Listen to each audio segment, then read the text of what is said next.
are welcome. We are beautiful people, though our hearts are broken. We sing for justice and wholeness. Aye, aye, aye, aye, aye. We are beautiful people, though our hearts are broken. We know that we are not alone. Right here we are home. Aye, aye, aye, aye, aye. They have taken a universe. They have taken a mountain. Our voices echo in the hills.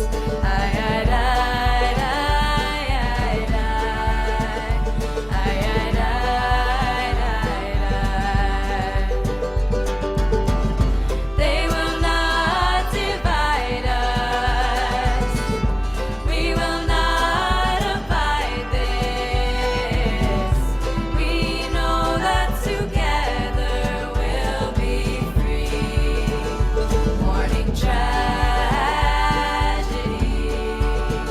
our safety is with each other.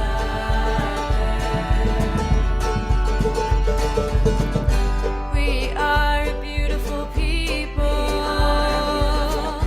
though our hearts are broken. We sing for justice and wholeness. Aye, aye, aye,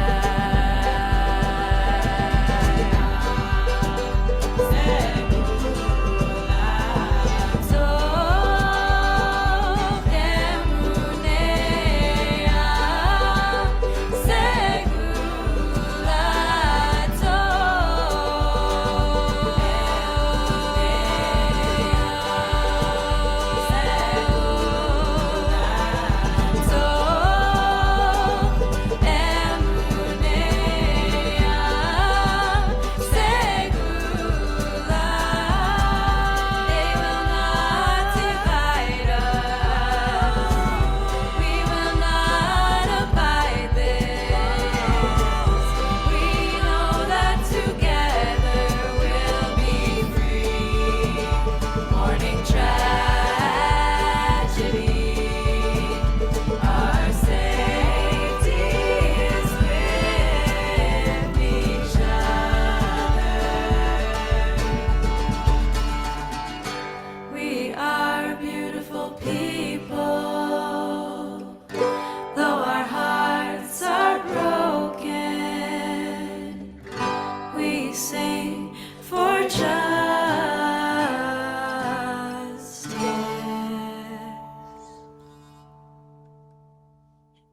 Thank you. Welcome to Granite Peak Unitarian Universalist Congregation in Prescott. I am Kelsey Wilkes, and I'm your worship associate today. We extend a warm welcome to everyone that's here, and we're glad you're able to join us and that you are in good health. This is the mission statement of our congregation. We are a compassionate spiritual community that celebrates diversity and nurtures the personal and spiritual growth of all ages, shares our gifts, promotes justice for all, and serves the world we live in. If you're joining us for the first time, please check out our website at prescottuu.org or to learn more information about us. If you're viewing the service on Zoom, and there are lots of them on Zoom, hi 22 people, you'll be invited into a breakout room after the service so you can chat with friends. If you're here in person, there will be time to introduce yourselves at the end of the service, whether you're new or haven't been here for a while. And then you can stay and chat with a member or two, and we will have coffee in Davis Hall after the service. And then please take a really good, healthy lunch break and show up downtown on the square on the plaza at 2 p.m. for the Women's March. Hope that we will see you all there. Today's service will have a few less similar elements to it, as in the first song. So putting the service together with Anna is not only a delight, but you learn new things. So one of the things that I learned with Anna is if we have music and there are no words, if you can't hear, you don't know what the words are. Thus, there are words on the screen. I mean, it's kind of brilliant. You know, like, why didn't we think of it, right? There are a few other things that are going to be a little different today, so hold on. Please take a moment to put your phones on worship mode. In addition to the announcements that were shown before the service and will also be shown in Davis Hall when you're having coffee, please read the weekly peek, check out the view, Patty's weekly video, and much more that you can pick up on what's going on in the congregation. If you have an artistic flair and you watched Patty's video from Thursday, might have been Friday, it was Friday, a group of us got together to look at doing a wall hanging to go on the back wall. I'm looking at that. Tim, the clock's going to have to move. You notice things that are going to happen when you shake things up. But if you're artistic and you would like to help that crew, please let Reverend Patty know, or Dawn or Tim. Raise your hands, Dawn and Tim. They're getting very creative.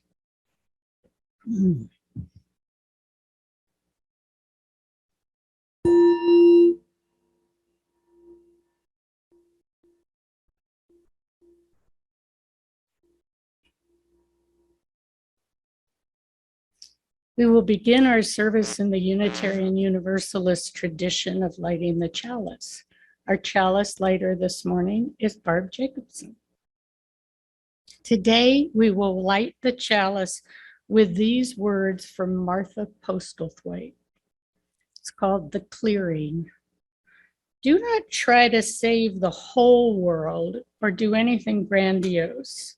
Instead, create a clearing in the dense forest of your life and wait there patiently until the song that is your life falls into your own cupped hands and you recognize it and you greet it. Only then will you know how to give yourself to this world that is so worthy of rescue.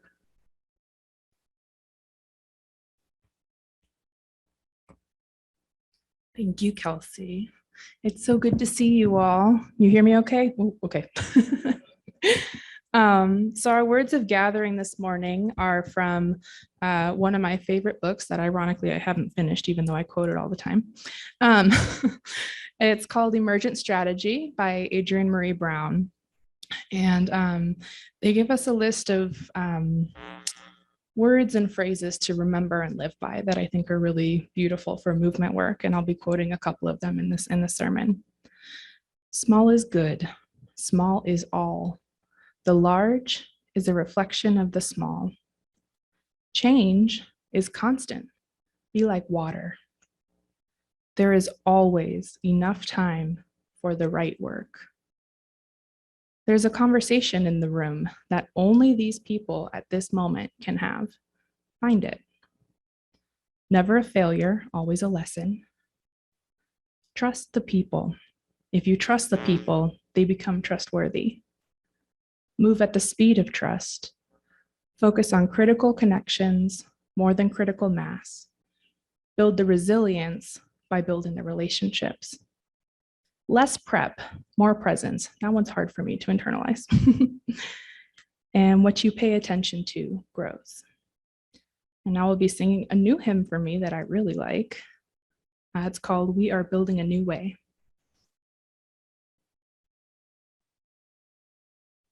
Dim wedu badu badu dim wedu badu boo dim wedu badu badu dim wedu badu.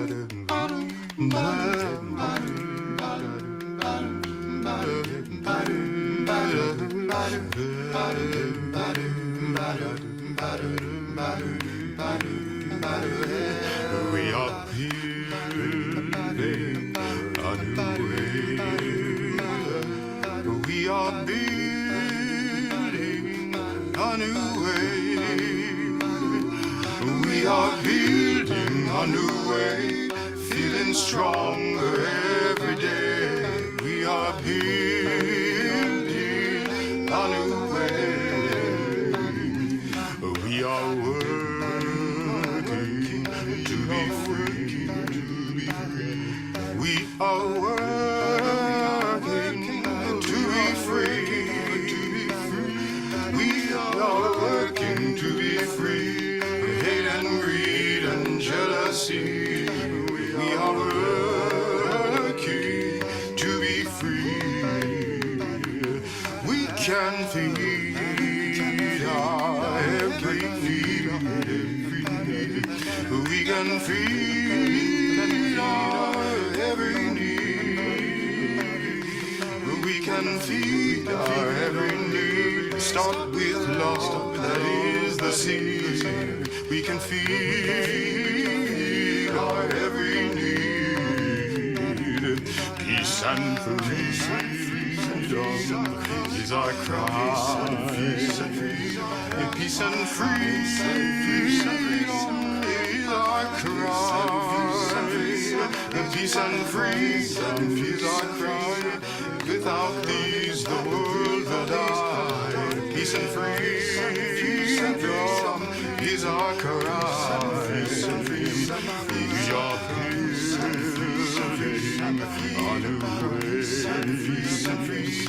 We are building a new way. We are building a new way. We are building a new way, feeling stronger every day. We are building a new way.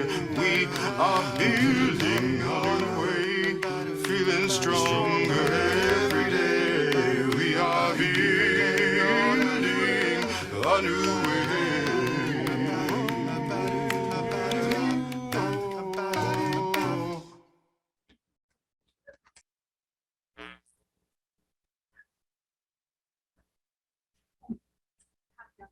All right.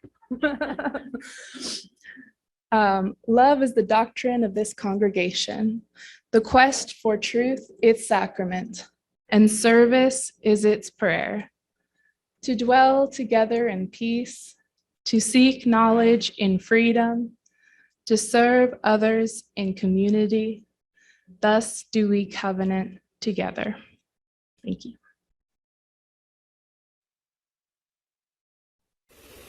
Hello, my name is Tracy Powers, and I'm the office administrator here at Granite Peak Unitarian Universalist Congregation.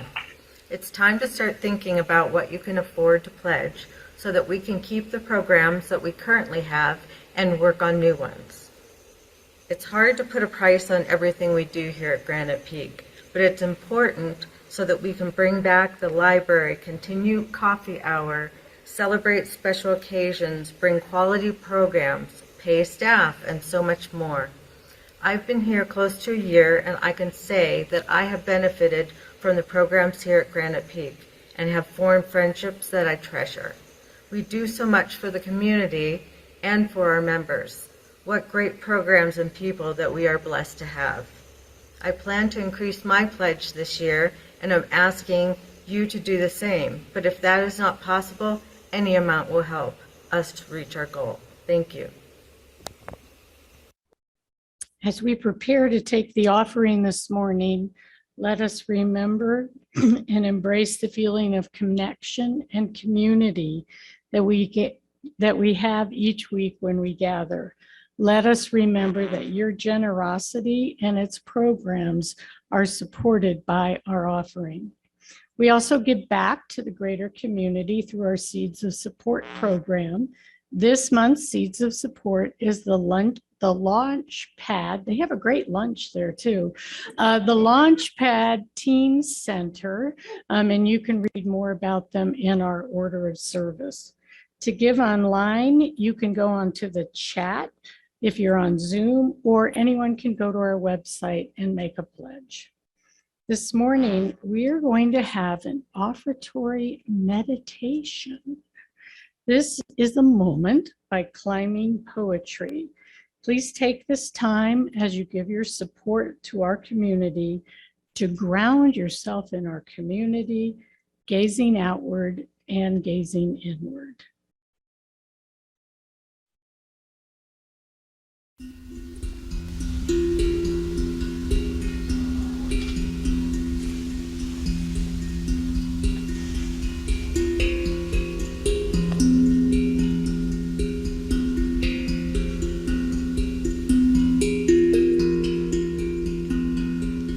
Let this be the best day of your life, 'cause it is the one you are living. Let this moment be a gift, 'cause it's what you've been given. Live as if this were the end, 'cause it's just the beginning. Close your eyes, open wide.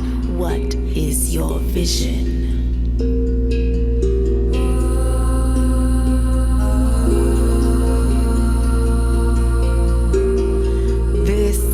The moment when we gather up our fallen angels and build a temple invincible.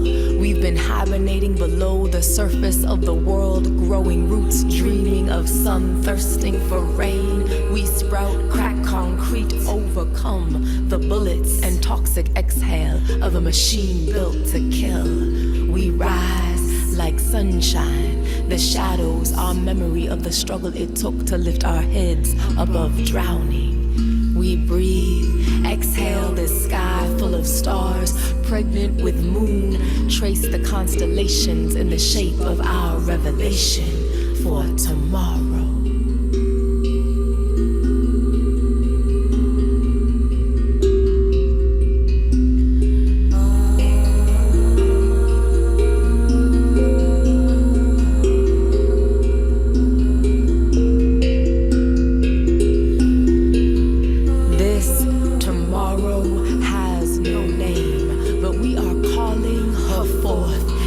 Tomorrow is not the same as yesterday, but she is as ancient as the world.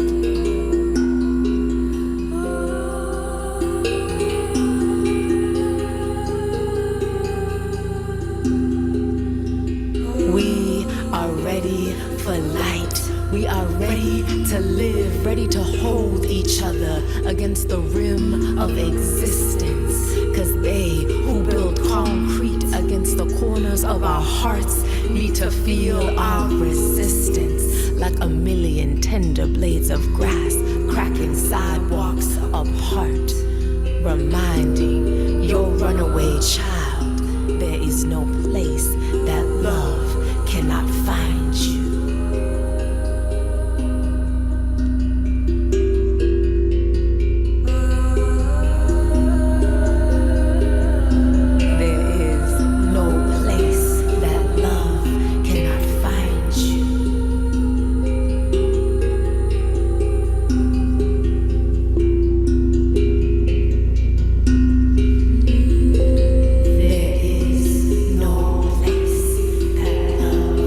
Cannot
We acknowledge the generosity of spirit expressed through these gifts.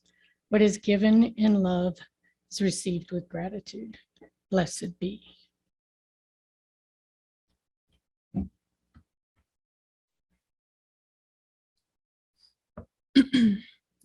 This morning, we resonate with those among us who are experiencing great joy and deep sorrow.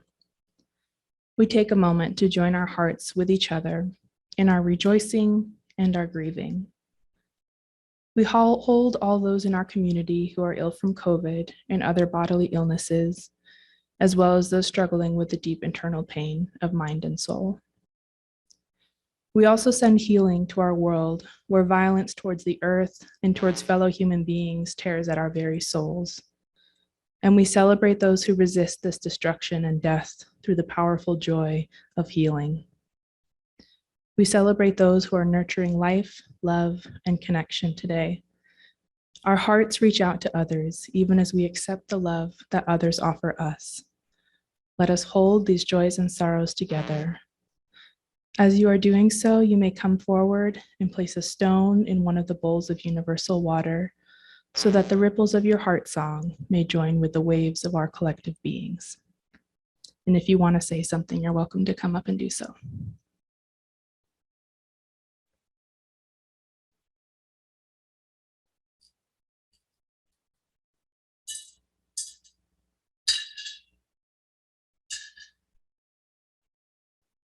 There's no music today. We're just going to listen to the stones hit the water and the ripples flow out.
One of my stones is the gratitude. I've had a lot of conversations with people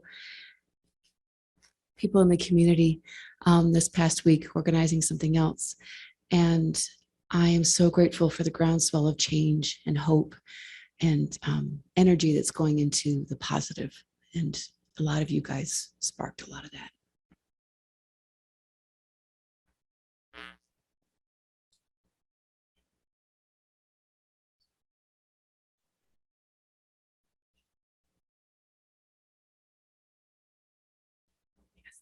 Okay. May our joys and sorrows, surrounded by the healing communal water of our beloved community, be acknowledged here today. So may it be. And we've changed the song today from walking with you to being with you. So the words will be being with you is our prayer. I guess I'll give us a starting note.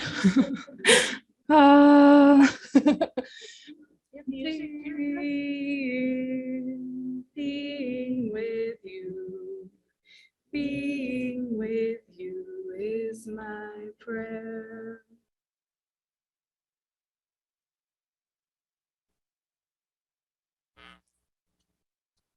Love messing with you. Today's reading is an excerpt from Beyond Survival, Strategies and Stories from the Transformative Justice Movement. The primary offering here is a space to be. Be here. Be all over the place. Be messy, be wrong, be bold in your hopefulness, be confused in community, be reaching past isolation, be part of the problem, be hungry for the after, be helpful in the midst, be so early in the process, be broken by belief, be bolstered by brave comrades, be unbelievably ready. Unready, I'm ready. Let's be ready and unready. Thank you. Be alive. And now it is my pleasure to invite Anna to the pulpit.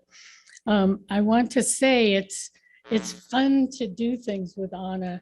And there's so many things that are obvious to me, like I have paper.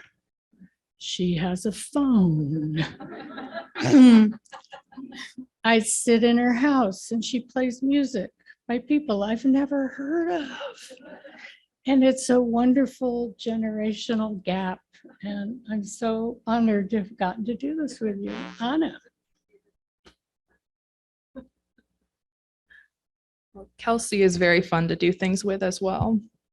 We've had a year together on the Social Justice Ministry Council, more than a year. So it's been wonderful to get to work with you. So thank you.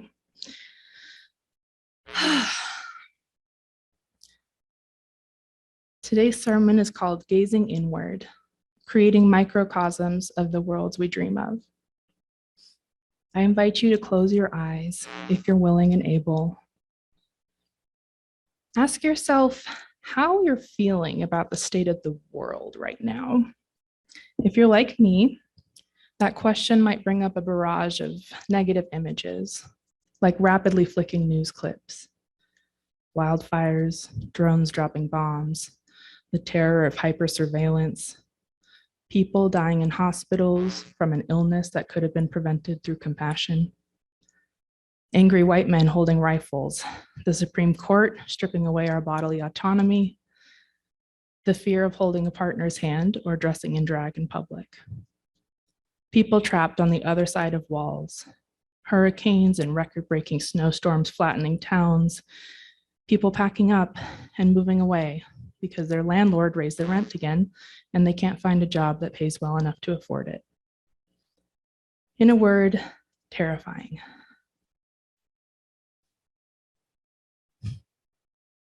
If you're like me, everything can feel so huge and impossible to fix. It feels so far beyond our control sometimes.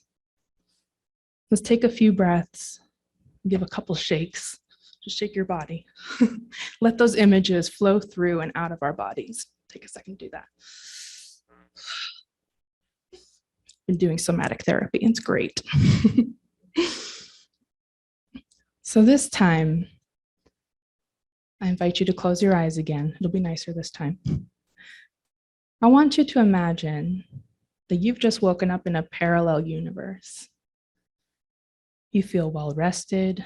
You don't have to wake up to an alarm. In the kitchen, you're greeted by your favorite people in the world. You make your favorite food for breakfast and for everyone else. It's snowing outside. It does this many times in the winter, like normal. You step outside briefly to catch a snowflake on your tongue.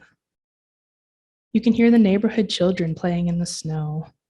And you consider working on your passion project today, a project that brings joy to your community, both human and non-human. But since it's cold and snowy outside, you decide it's a day for rest instead. After all, your well-being does not depend on being compensated for your labor production. Your time is yours to do as you please, and it brings you joy to invest in your community. Today, you settle into the communal living room to read and sip hot cocoa with your community mates. What else do you imagine in this life of freedom? How are you dressed, knowing that no one will judge you for wearing what makes you feel freest? What do you spend your time thinking about, knowing that even though things will never be fully perfect, the world does not feel as though it's ending? Perhaps most importantly, what do your connections feel like with the people who are healing and present with you? What does your connection with the natural world feel like? Perhaps there are snippets from this parallel universe that resonate with your life now. What does it feel like to pay attention to these snippets, to blow on them like embers in a fire? These are the worlds that we're dreaming of. These are the worlds we can build for all people and beings. Adrienne Maree Brown teaches us, small is good, small is all. The large is a reflection of the small. For a long time, I had this vague idea about how social change happens. Thought there's a leader and maybe a small group of people with a big idea, and then they get more people to join them and they grow a movement, and then they bring it to the government to change the laws. And with enough pressure from this big group of people, the government changes the laws and things get better. Or in another version of this story, there are things that are bad and unfair: hunger, poverty, discrimination. So people start nonprofits and organizing groups to help other people and get the problems fixed. Except those stories are a little more complicated, aren't they?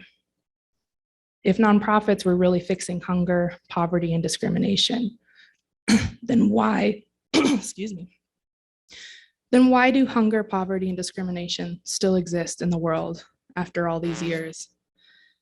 And yes, huge movements led by charismatic leaders have had big impacts on the world, but there was so much groundwork that went into those movements before they exploded onto the world. Not to mention that historically, movements with centralized charismatic leaders can be really destabilized when the lives of those leaders are tragically cut short by external forces. Adrienne Maree Brown and the threads of movements and minds that led to these ideas getting published shows us a different way. One of my favorite metaphors from emergent strategy is that of the mushroom. Mushrooms are really having their moment. I don't know if you've noticed. An excerpt from the book explains, mycelium is the part of the fungus that grows underground in thread-like formations. It connects roots to one another and breaks down plant material to create healthier ecosystems. Mycelium is the largest organism on Earth. Interconnectedness, remediation, detoxification. Those are the ideas we learned from mycelium. Adrienne Maree Brown also talks about fractals, which they define as an object or quantity that displays self-similarity, which means it looks roughly the same at any scale. Small-scale solutions impact the whole system. Use similar principles to build at all scales. But what role can mushrooms and fractals play in our movements in the context of this world we live in with all its huge problems? We live under a system of extractive capitalism. This is a system that generates extreme wealth for a very small number of people by extracting ever-increasing labor and resources from humans and nature. And on the screen, there's a blue image that says capitalism is a pyramid scheme. And it's got probably too small for you all to see, but it's got a lot of workers, people in prison at the very bottom, and the natural world. And at the very top, we have, CEOs, presidents, and it goes up. And then I also included this image from Dr. Seuss's The Lorax. I don't know how many of you have read that book, but there's a whole process of extractive capitalism. And this is an image of some trucks that say, you need Thneeds, driving away from the Thneed factory. And in the distance, you can see them cutting down the truffula trees, I think they're called, to make the Thneeds. So when operating within this system of extractive capitalism, bringing out my sociology words today, if you want more power, you have to step on the necks of others to get there. Though there is, of course, more nuance to this system, the foundation of it at its core is that it replicates hierarchies of power from the very bottom to the very top, in corporate boardrooms, in small businesses, in family homes, in the very way we landscape our gardens. So yes, this is also a fractal system. But unlike in nature, which lives in balance, This is structured as an exponentially expanding pyramid in which power only flows in one direction. This is a death-based economy at its core. It lives by devouring life through exponential growth. And this is the monster that we're up against. And perhaps the most difficult part to swallow about that is that we're part of this monstrous system. Most of us replicate these systems of hierarchy even when we don't realize it. Some of it we can't control. For example, we might wish we could drive our cars less, but until we change the fact that this town has almost no public transportation, we have to consume gas and maintain metal death boxes in order to get where we need to go. Or if the only food we can afford is from Walmart or Fry's, then the apples we buy come from big agro, sucking the water from the land, pouring pesticides into the earth, and keeping farm workers in near slavery conditions. But we have to eat. Capitalism, as usual, is breaking my heart. Every day I see how money is worshipped by stepping on the necks of the living, but we have an opportunity to resist it. There is a part of this cycle that we can change. And from my perspective, that change begins with culture. That's what we have control over. We have to ask ourselves, will I be led by fear and allow myself to believe that my problems can only be solved by destruction and death? Which sounds dramatic, but when you really break it down, that's what it looks like. Or will I lead with love and seek out life and connection instead? Will I kill the weeds in my garden to make perfectly neat dead spaces? Or will I recognize that those so-called weeds were rooted in this land long before I came along, and tend to a native landscape that feeds the hummingbirds, the bees, and the rabbits too? Will I be a lifeless pyramid, or will I be a network of mycelia reaching out to connect tree roots? Adrienne Marie Brown teaches us, move at the speed of trust. Focus on critical connections more than critical mass. Build the resilience by building the relationships. Today, I'm inviting us to be fractals. I am asking us to create small pockets of love, life, and connection within our lives and our organizations. Look at these images. The next slide. This is mycelium. This is the human brain neurons. These are cities at night. These are the universe. And I don't know if you all can see this well enough, but they're all the same pattern. You have these clusters that are interconnected, and they're made stronger by their connection with one another. We have roads for cities. We have neurons for brains. We have galaxies for the universe. This is a pattern that is hardwired into our brains. It's even hardwired into our relationships, as we can see at a large scale by the patterns of cities. So even in the face of extractive capitalism trying to break our connections with one another, we cannot deny that this interconnectedness is our truth. So much energy and time in the society is put into making us believe that we are individuals, that we don't need other humans, that we don't need all the living beings in the world around us. How many of you feel lonely sometimes? Like it's just so hard to connect? Raise your hands. I know I do. Yeah. But think about what it feels like when you do feel that connection. To me, it feels like a spiritual experience. And not just with humans, with nature too. Last night, when I was supposed to be finishing the sermon, I instead went to a community poetry show and open mic. I meant to stay for 1 hour so I could finish the sermon.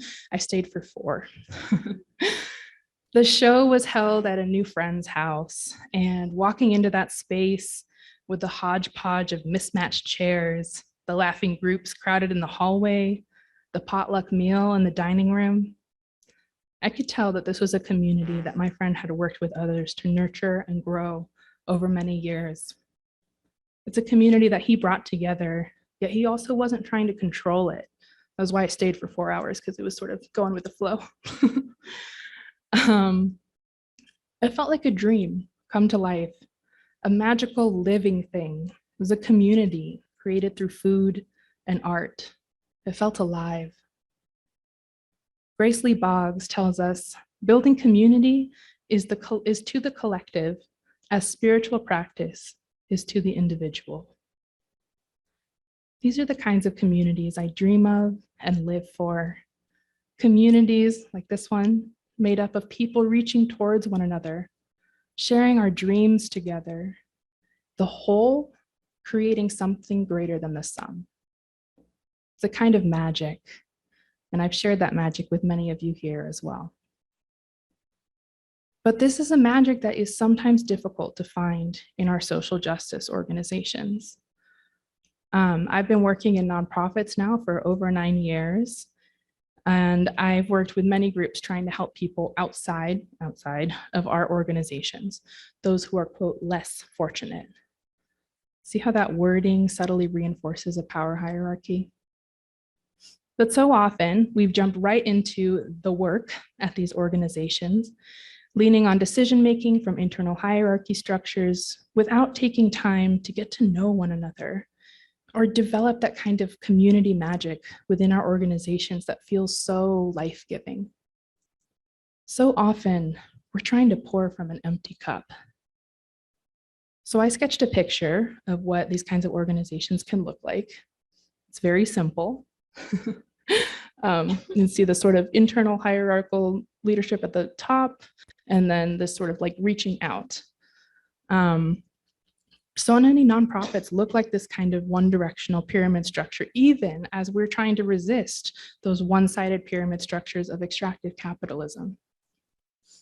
I imagine our organizations looking more like mycelia, developing these, next slide, yes. Developing these strong, decentralized, interconnected cores that are strengthened by our connections with one another and with communities outside our own. Do you see how much stronger we can be with that interconnected community magic? This image shows a core that has lines between each of the little dots to represent our connections, and arrows going outwards but pointing both ways. It's both a give and a take. Our attention must first and continue to be for one another before we can be ready to reach out beyond our own communities. We transform our relationships into two-way connections this way and more effectively share and grow our power as a community.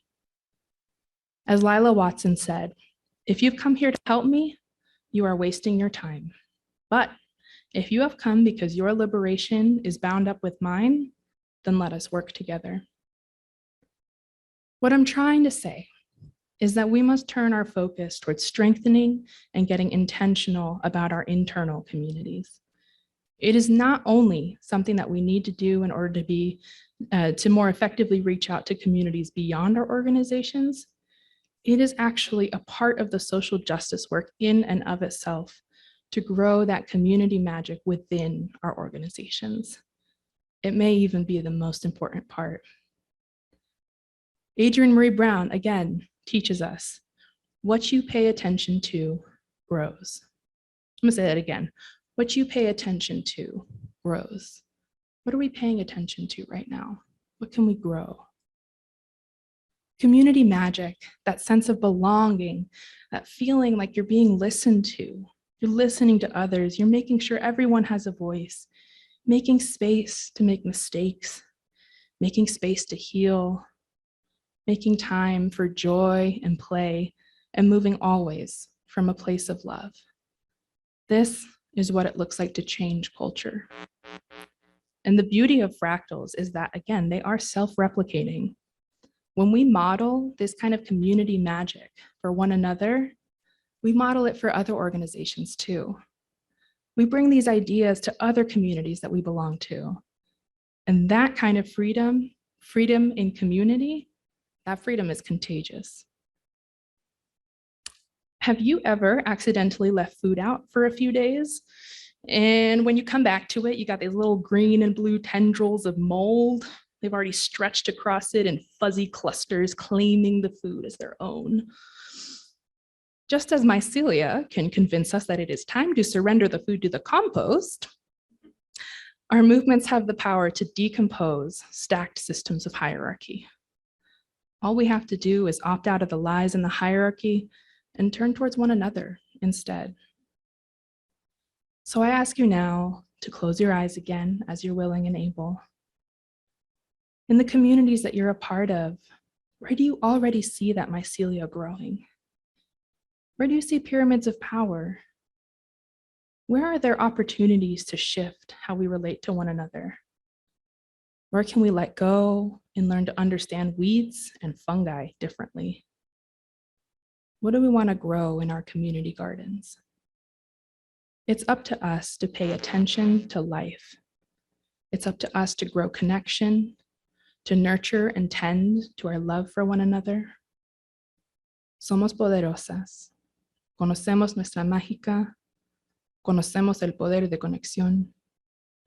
We know what we want. Together, we break. Together, we heal. Together, we change. God is change. God is connection. God is love. Let there be life. Thank you.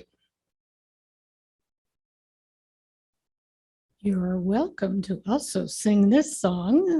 The words will be on the screen, and if you would like to stand, please do so.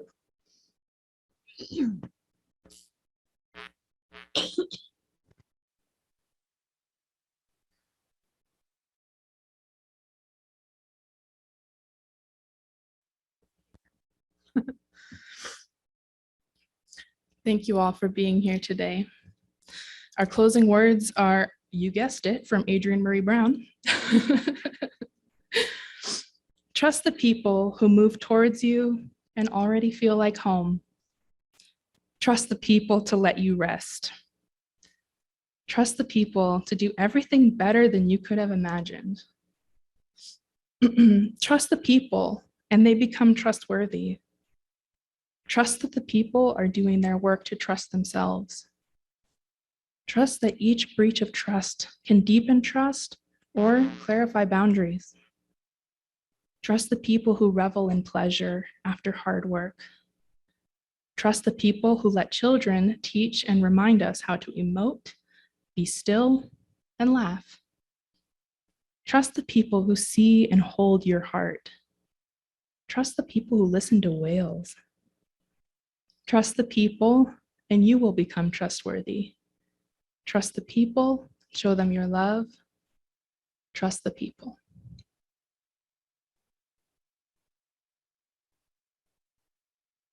We got to trust and listen to the young people. I think, she gives us a message that I wouldn't be giving you.